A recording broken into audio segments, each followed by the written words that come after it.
Mag-iisang taon na nang mula ng hawakan ng New NAIA Infracorp ni ultrabilyonaryo Ramon ang maintenance at operations ng main gateway ng Pilipinas. Ano na nga ba ang mga naging pagbabago dito sa ilalim ng pribadong sektor? Alamin sa Agenda Weekend Report ng ating mobility correspondent, G. Baroga.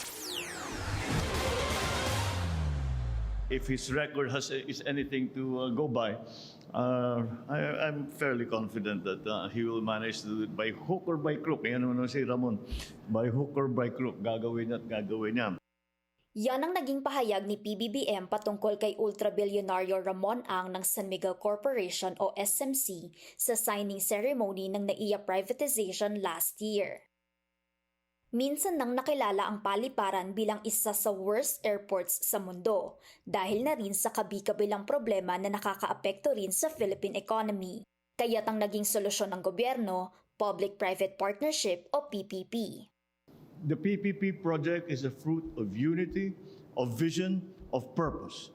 It highlights the great potential of public-private partnerships in accelerating infrastructure development. By bringing in the expertise of the private sector, we are pushing forward infrastructure projects to meet international standards and to provide the public with state-of-the-art services. Marso noong nakaraang taon nang maisakatuparan yan sa pagpirma ng Marcos administration at ng SMC sa isang concession agreement para i-modernize ang NAIA. Itinuturing yang isa sa pinakamalaking PPP na inaasahang makakapag-generate ng 911 billion pesos total economic value. At matapos nga ang 6 na buwan, opisyal nang hinawakan ng SMC-led consortium na New NAIA Infracorp o NNIC ang maintenance at operations ng airport. Fast forward to today, ibinida ng kumpanya ang mga pagbabago sa paliparan. Ilan dyan ang iba't ibang expansions, modernized restrooms, digitalization, improved lighting, new chairs and trolleys, at reliable power supply. Mayroon pang exclusive areas for OFWs at TNVS hubs.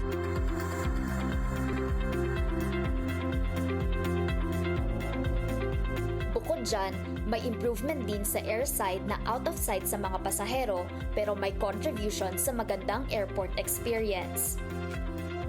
With smooth airside operations, NNIC says there are fewer delays and better turnaround time, translating to a stress-free journey and flights that leave and arrive on time. Pero hindi rin nakaligtas ang NNIC sa mga kontrobersiya. Kabilang dyan ang pagtaas ng overnight parking fee, colorum at overcharging airport taxis at marahil isa sa pinakamatindi, ang malagim na aksidente sa Terminal 1. Sa lahat ng yan, naging aktibo ang NNIC sa pagtugon sa mga problema at pagsisigurong hindi na mauulit ang trahedya sa tulong na rin ng pamahalaan.